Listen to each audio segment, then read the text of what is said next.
again on Alex. Not see anything yet. There it is. Read that out. Did by magic. Great. Catherine, can I hand the mic to you just for an intro? Yeah, thanks, Pete. Good afternoon, everyone. Prananda. I just wanted to start by just talking about two two bits of update for you. One is on the digital strategy. As many of you probably know, we've been developing our digital strategy for NRW. We're using this project to help us learn and test ways of working and what now? And inform the strategy. And the draft strategy is going to our board this Thursday. It aligns with the most relevant bits of the All Wales digital strategy and the bits that are most relevant to NRW, and it really commits us to user-centred design, to working to the 12 digital standards, and to work in a more agile way. If it's approved, and I really hope it is, we will be moving into that sort of delivery planning, which, you know, I'm under no illusions will be the most challenging bit, because it's the bit where we have to look at prioritisation, ways of working, what the full implications of the sort of strategy ambition mean for us as an organisation. But CDPS have kindly offered us some help in that, so we look forward to moving into that phase, assuming that the board are happy with the direction of travel on Thursday. So wish me luck. I'll be doing that on Thursday lunchtime. And then I guess the other bit is just to update you on where we are with the rest of Alpha planning. The discovery phase clearly came up with a lot of opportunities that we could start to look at in more detail in Alpha. But it's also thrown up a lot of the challenges that we're going to be facing when we move into delivery of the strategy, actually, which is, you know, prioritization, people's time, resources, money, all of that sort of stuff. And so we're currently trying to work through some of those challenges with colleagues before we decide exactly what the rest of Alpha is going to be looking at in more detail. So yeah, that's where we are. I'll hand back to Pete. Thanks, Catherine. Good luck on Thursday. Alex, next screen, please. Thank you. So teams unchanged. So we've now moved into an Alpha phase, as Catherine just mentioned. We started on the 7th of March, so a lot of what we're going to be talking about is what we've covered. The team is unchanged. The core collaborators are unchanged. We've probably not lent on them as much as we have done in Discovery, but it's not to mean that we know we can access them if we need. I think definitely Paul we spoke to in the first week around some of the work. We got a lot of help, but it's good to have everybody still in place. Next slide. Just an overview.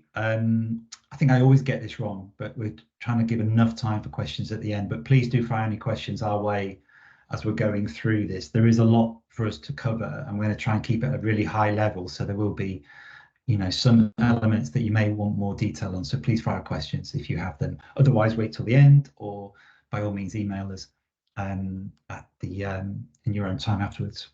So as I mentioned, we're in the Alpha phase. And what is the Alpha phase? So I'll just read this out. Exploring the art of the possible, testing the hypotheses identified in Discovery, and working out if there's a viable way of solving them. Proximate length of times of Alpha phases are around 3 months. Proximate team size is between 5 to 10 people. And the Alpha outcomes you can see aligned here on the right are pretty much standard across what expectations are from the outputs from an Alpha. Next slide, please, Alex.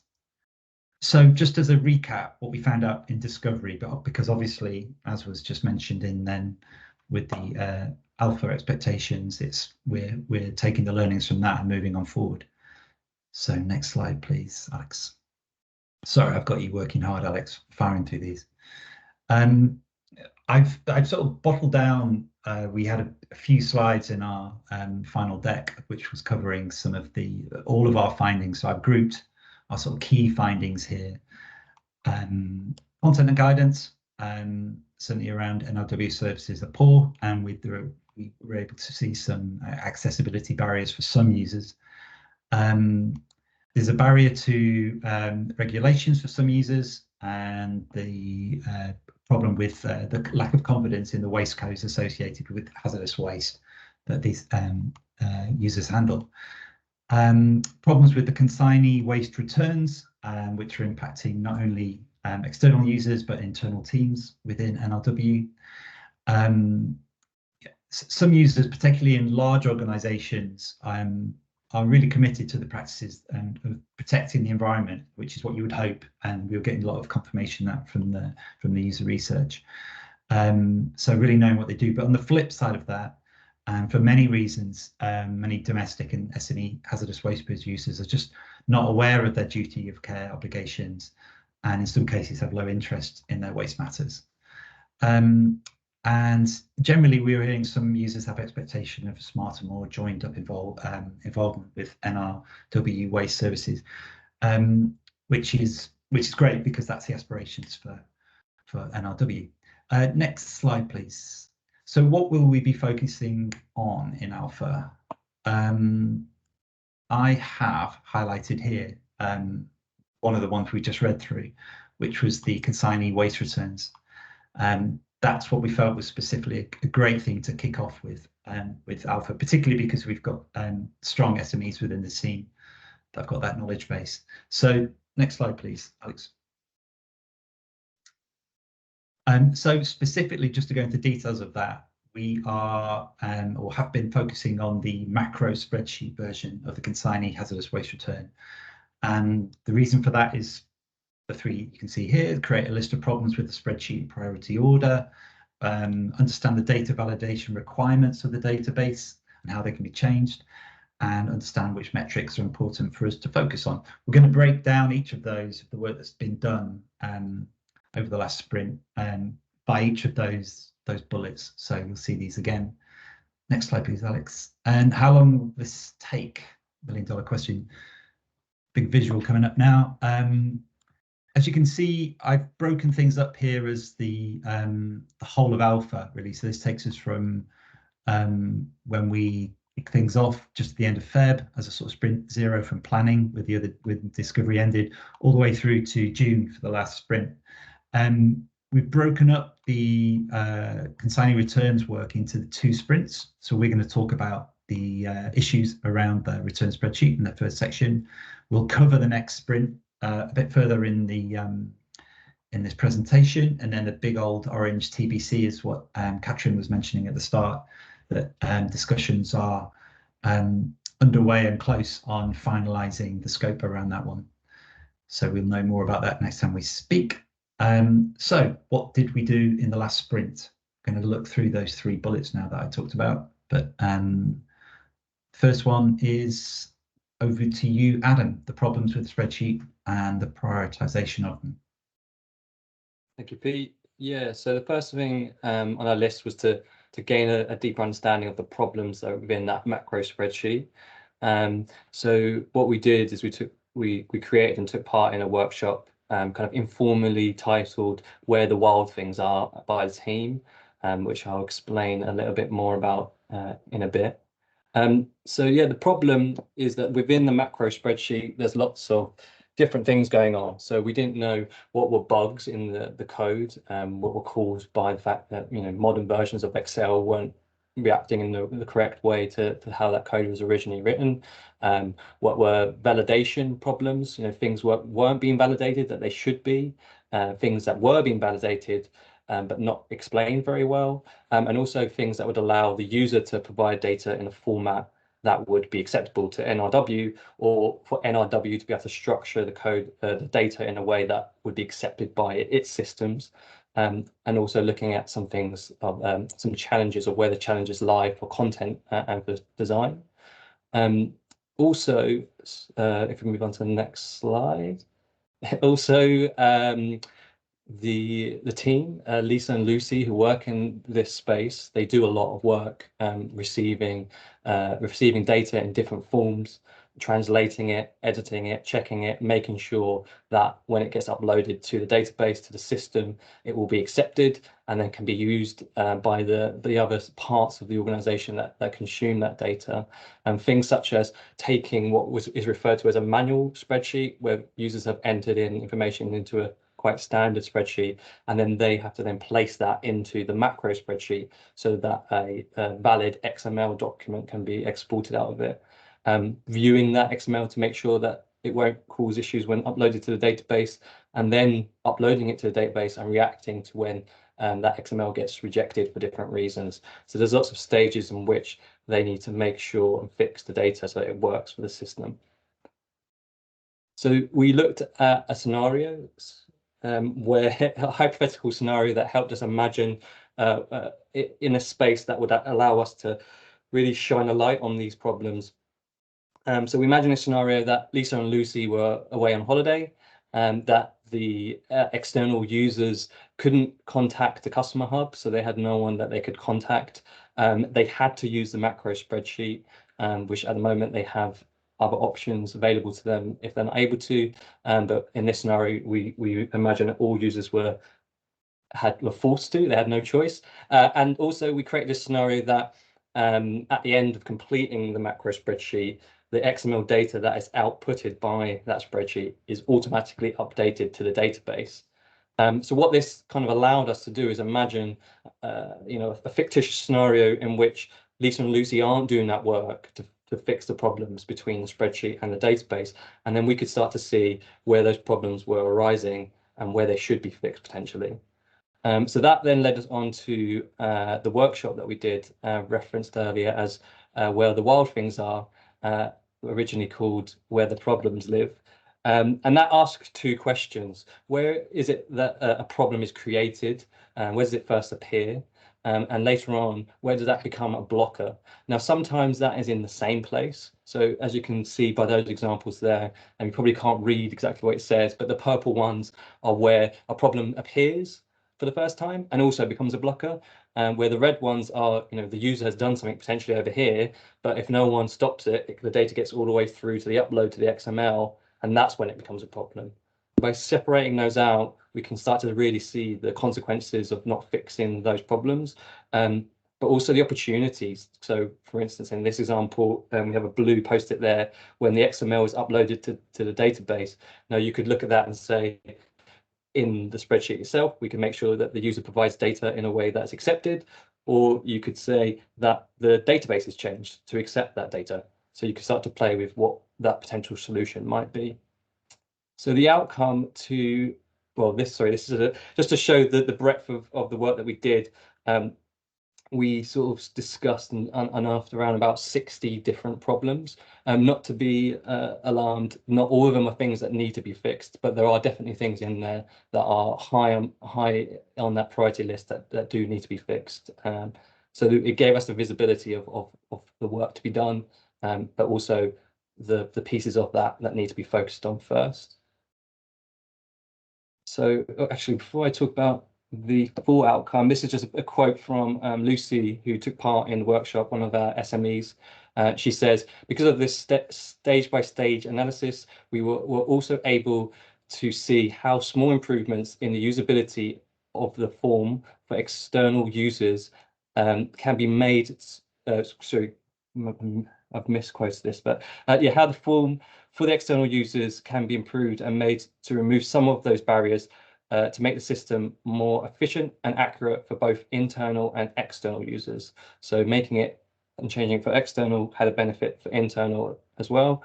She also goes on to say this process gave us the opportunity to learn from other teams such as finance and ICT who deal with the data we receive. Its impact to NRW when data handling processes doesn't go as they should. So seeing how the process of collecting this data in a return, how it's used and consumed, and how if that doesn't go so well, what that impact is. So looking across the different departments and the different parts of this service. So yeah, this is the outcome, a lovely detailed Excel document. In each row, we've listed out the problems, and you can see the red and the blue and the purple highlighting where those problems appear and cause an issue.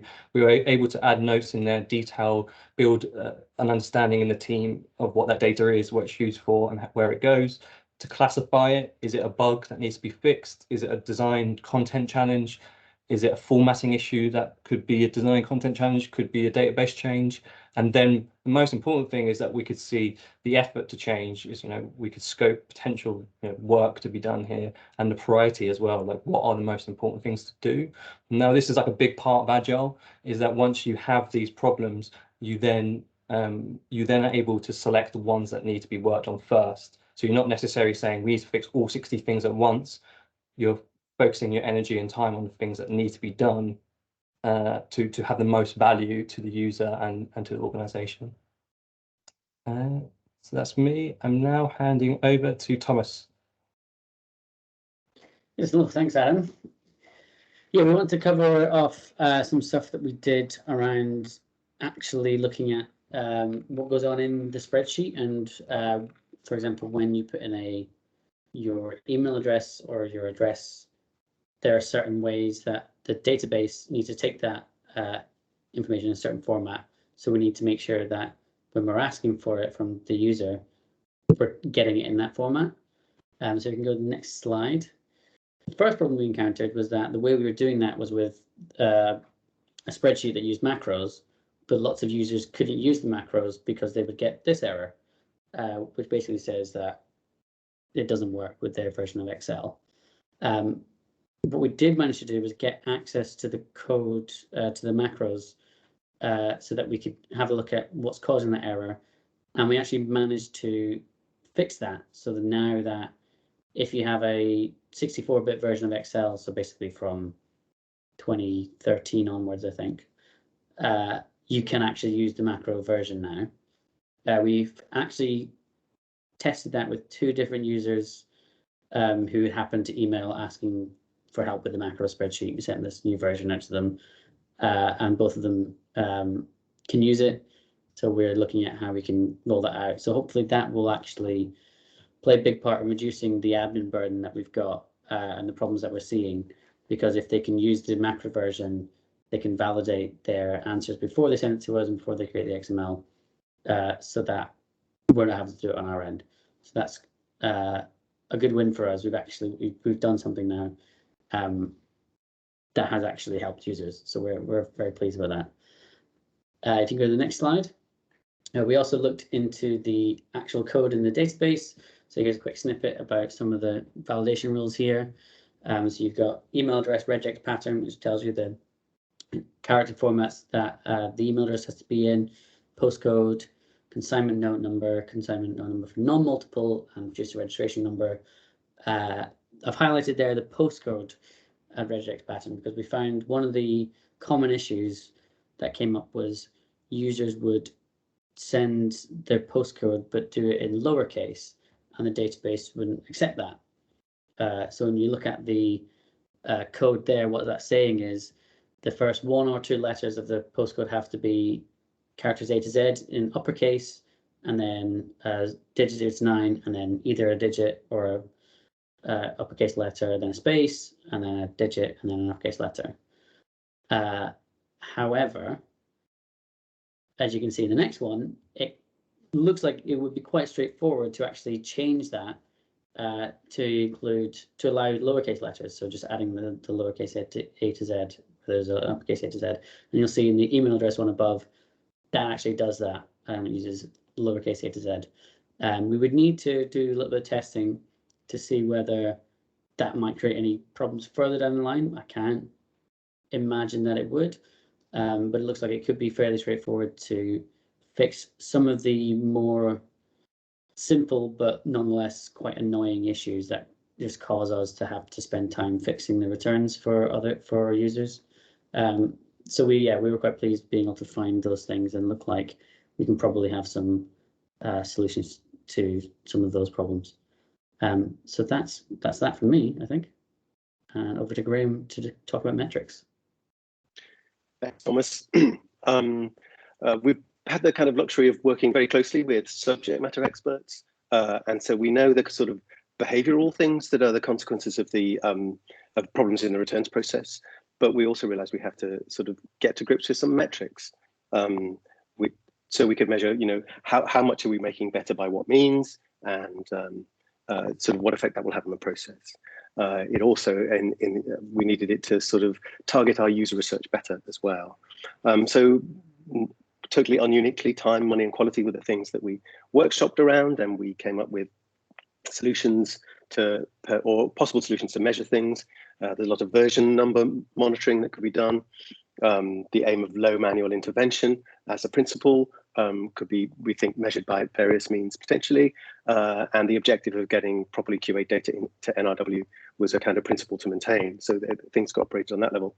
We also know that kind of returns is one of the things waiting to be swept up by the larger waste tracking service that will come sort of in the future, a number of years away, and there's this kind of near real-time data that will offer, sort of remote monitoring, resilience planning, behavioral nudges, flag alerts for compliance.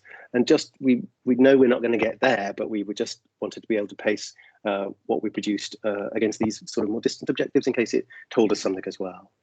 So if we go on to the next sheet, thanks, Alex.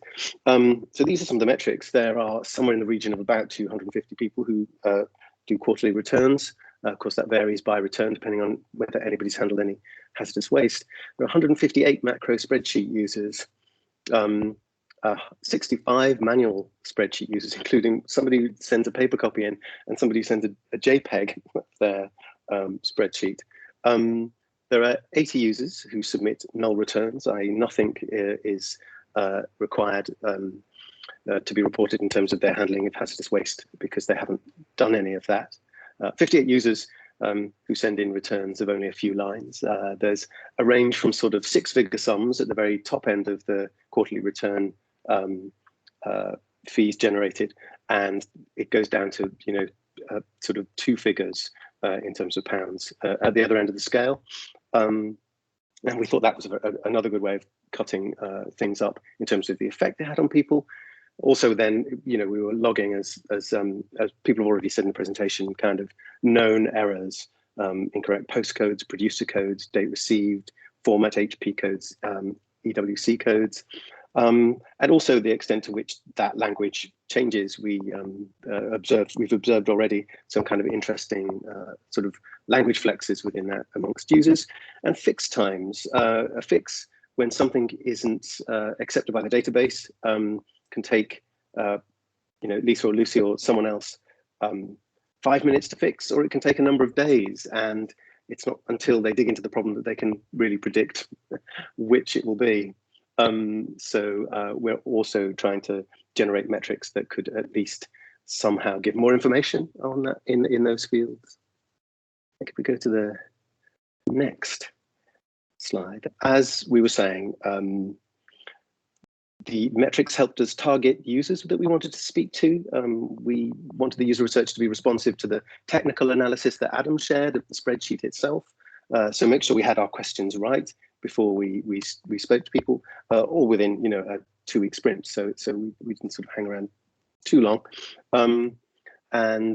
So we've spoken or in the process of speaking to 6 people overall who we spoke to in the last round of our research and the discovery research, who have been super helpful and wanted to help us again. 4 of them experienced returns filers, and 2 of them new to the game. That's kind of delimited by what we could get hold of, but it's not a bad balance either.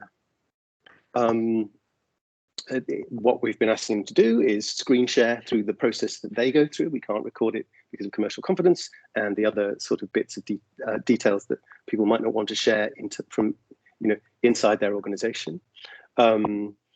It's been very interesting seeing people's systems go back possibly decades. We observed one that looked like CFAX had been diabolically reanimated. It was sort of ancient MS-DOS in lurid colors, and it did help us understand how long some of the bits of language and content that get used, that have been used historically, still live in external users' own systems. We also had some prior content improvement-based stimulus that Sam developed around a way of possibly going through a return submission process to upload a spreadsheet, which also managed to focus people's users' minds on the future. We're still in the process of doing this, by the way, and it's all sort of underpinned by a kind of general survey to kind of bolster our metrics to all the Has Waste Consignee Returns users. In the next sprint, we're just going to carry on as we were, but concentrate on specific user groups where we can, users who submit null returns, for example, or specific issues that have been highlighted around, as we have heard and will hear, about content and guidance and other issues of understanding that we think could reduce the number of errors. That's pretty much how the user research went. I'm going to hand to Sam, please.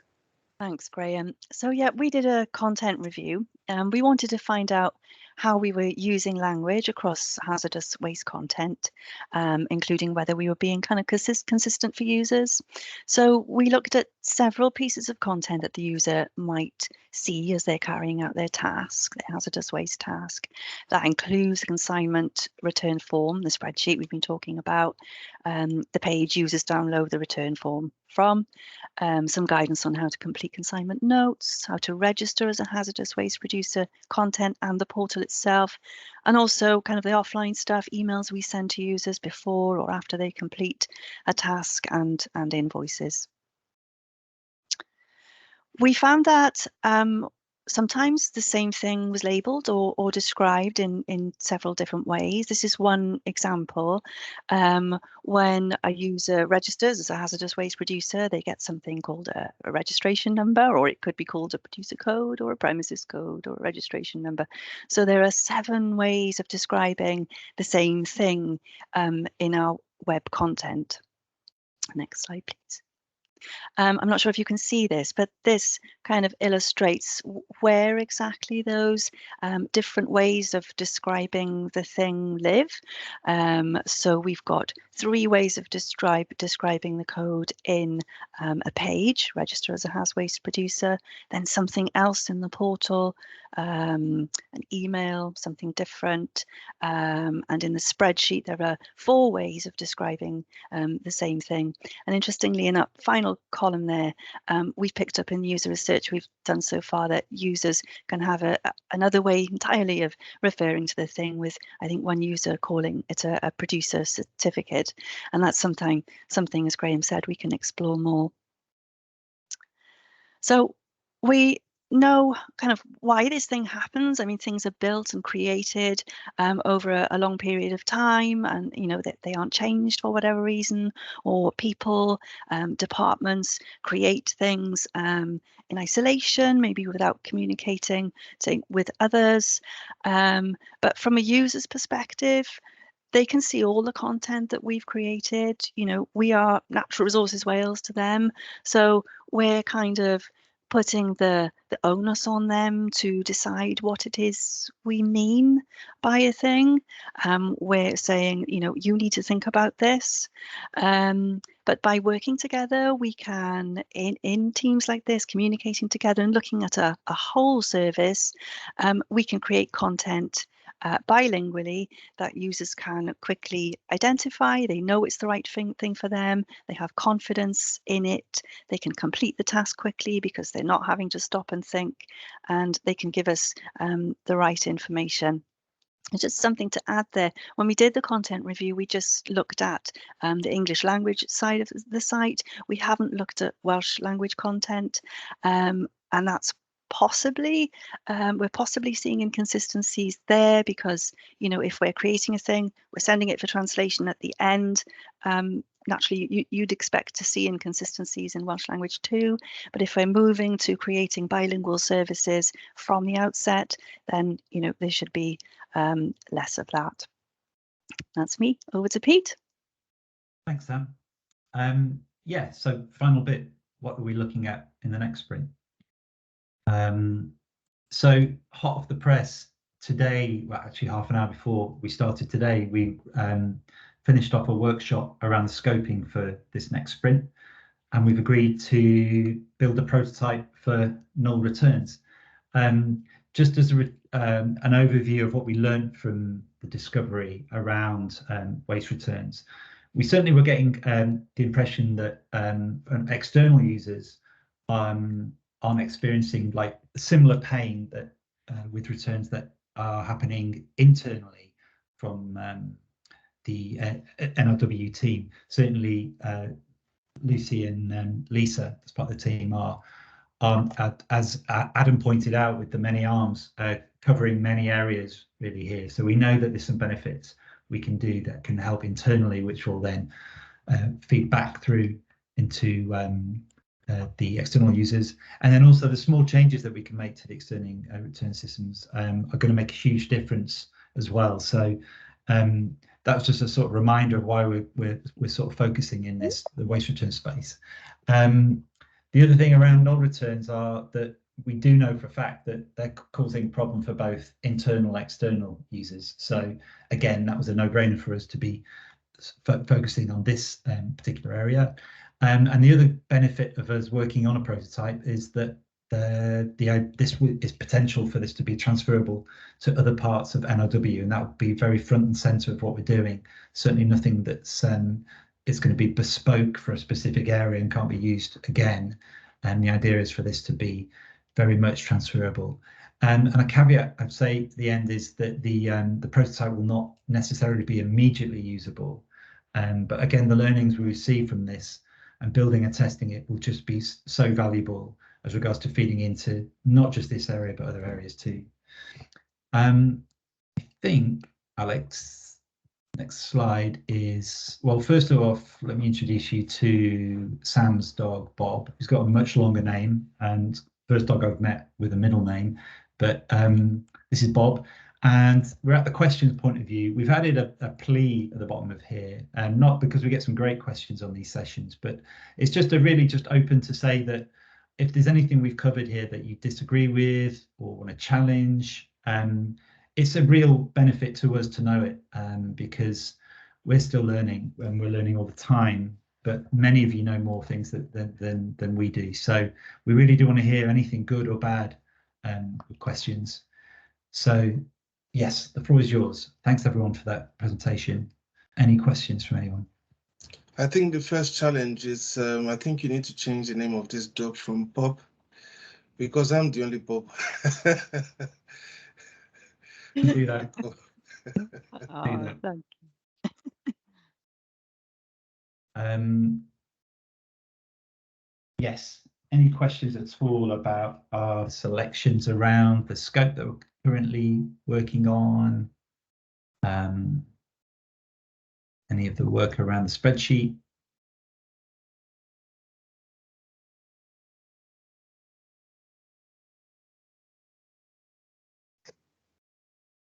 It's not bad. I was trying to give everybody else a chance, Peter, but I'm going to come in with an IT specific question. Is that okay? Go for it, Rob. Yeah. Well, we've recently developed a portal for abstraction reform, which is very similar to this. You know, that the people who abstract water from the river system, they've got a license to do that, and then they've got to send the volumes of water that they abstracted back to us. And there's a customer portal in development for that. Now, what I'm wondering is, the spreadsheet kind of methodology that we've inherited for hazardous waste is kind of yesterday's technology, you know, and that portal is more of the way we would want to be doing it in the future. You know, from the NRW website, you'd go into a portal, whatever regime you are submitting returns for, that's the way you would do it, you know. So I'm just wondering, I get the point of the alpha. You set up a load of prototypes which we can throw away, but in the meantime, we've learned a hell of a lot. I'm just checking whether what we're doing in this next sprint is still applicable if we go down that portal route, other than a spreadsheet route. Rob, it's Tim Morris here. Tim, hi Tim. Yeah, probably I can come back to you on that. Yeah, okay. The intention with this, or our plan is that it sort of bypasses spreadsheets entirely. As you say, spreadsheets are yesterday's technology, and there are huge problems with spreadsheets. What we want is to do something that bypasses the whole spreadsheet issue.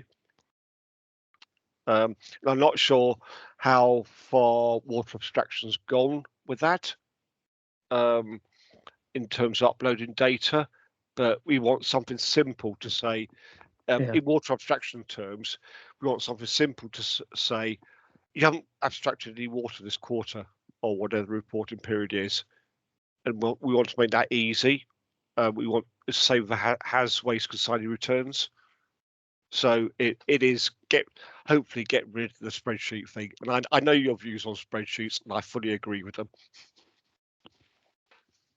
Can I come in there as well? Because I think with long term, the information will be on the DEFRA waste tracking system as well. So I think longer term, we'll go to more transactional movements of waste through waste tracking, and then that this information that we get currently on consignee returns, we should be able to produce off that system as a separate report. Such as something I'm looking in terms of the charging. That's something I'm kind of looking at the moment with Bob and his team in waste tracking. So I just thought I'd mention that as well, just for awareness. And I know the CDPS team are aware of that.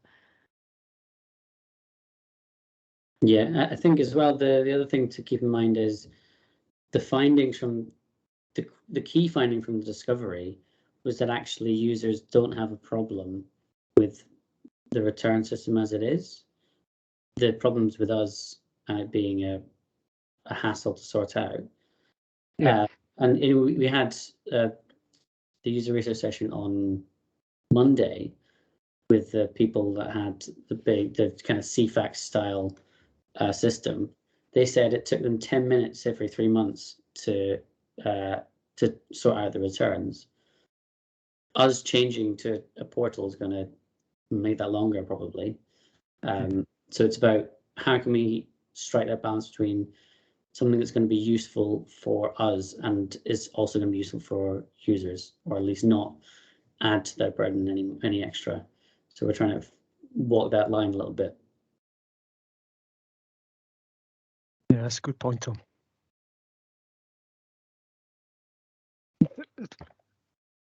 If we do this next sprint though, concentrating on the spreadsheet, are we going to learn a lot which would be directly relevant to the waste tracking project that Louise referred to, or if we have a portal similar to the abstraction reform portal? It strikes me that we probably are, we are going to learn a lot. I was just looking for confirmation of that. Yeah, we'll learn a lot about users. I mean, I don't think we'll actually be necessarily concentrating on the spreadsheet. I think we're thinking about how can we think about other ways of getting that information from users that is easier for them and easier for us. Because if for a null return, you're basically just saying, here's who I am, here's the site I have, I didn't receive anything.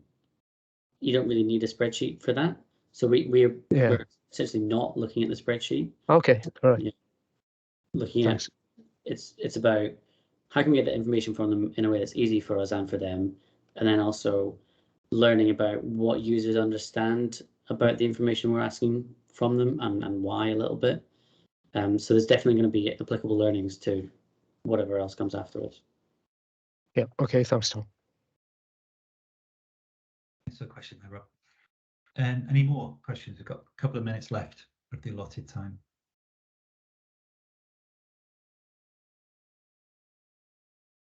As I mentioned at the start, when we send the deck out, you'll see Alex's email address on there. So if you did have any burning questions, there it is live. Please do send Alex a message and then he can distribute it amongst the team. We can make sure we feed that back into our work that we're doing. If there aren't any more questions, which I can't see any. Did I see Bob's hand up at some point as well? Was that an accidental hand? No, my hand was up, but Tim's response answered my question. Oh, okay. Yeah, thank you so much. Okay. Thanks for spotting that, Catherine. Sorry, my bad. Yes, if there aren't any more questions, I will give you 90 seconds back of your day. Use it well. But thank you very much for your time today. We'll see you again in 2 weeks, and we can update you on how we got on with the null returns prototype. So looking forward to that. Thanks again. Have a great rest of the day. Thanks, everyone. Thanks. Bye. Bye. Thank you. Take care all. Bye-bye. Bye-bye.